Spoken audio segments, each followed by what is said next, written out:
Olivia asked, is being intolerant of intolerant people hypocritical? Thanks for the question, Olivia. I want to take this one word by word. So the first word is is. Is the third person singular present form of be, and in this case it is being used with the present participle being to form a continuous tense. So if we ignore different forms of the words, what we really have here is the word be repeated twice, which is an interesting grammatical structure. Maybe I shouldn't actually be taking this word by word. It's not at all relevant to Olivia's great question. But the word that I do think is relevant is people, because asking about being intolerant of intolerant people is different than asking about being intolerant of intolerance, and I have different answers to those two questions. I'd like to introduce you to my good friend, by which I mean my mortal enemy, Teo with the jester hat. Why aren't you wearing a jester hat? Teo with the jester hat is very intolerant of people who do not wear jester hats. You look ridiculous with your head poking out like that, and that leads him to be cruel and hurtful. If you're not going to wear a jester hat, your look can't possibly go downhill. Like,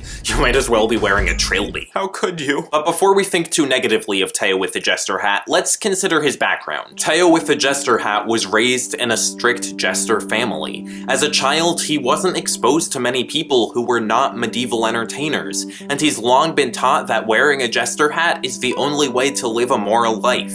So I think it makes sense that he has these views, and I think Teo with the jester hat deserves some compassion. Here's the thing that complicates this situation. In our society, people with jester hats do not have power or privilege, which makes this whole hypothetical a little less relevant to real-life intolerance, because intolerance in its most harmful form is directed by groups with power towards groups without power, by which I mean social power, because, for example, straight people have social power, while queer people have superpowers. Exhibit A, Exhibit B, Exhibit C, Exhibit D.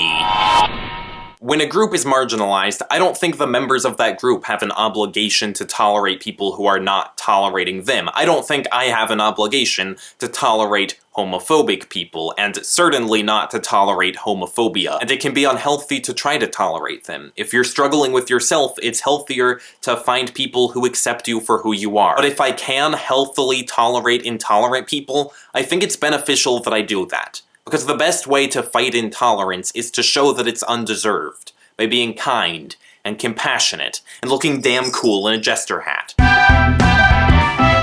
And for those who are not the direct subjects of the intolerance, I still think the most helpful thing you can do is tolerate the intolerant people and try to show them that their intolerance is wrong, and then maybe their ideas will change. Thanks again for the question, Olivia. If you have any questions you want me to answer in a video, leave them in the comments, or tweet them to me or something. I make videos every Wednesday. Goodbye. And I will do my best to stand up for what I can stand up for. If my knees tremble, I hope you pick me up instead of swiping my legs out from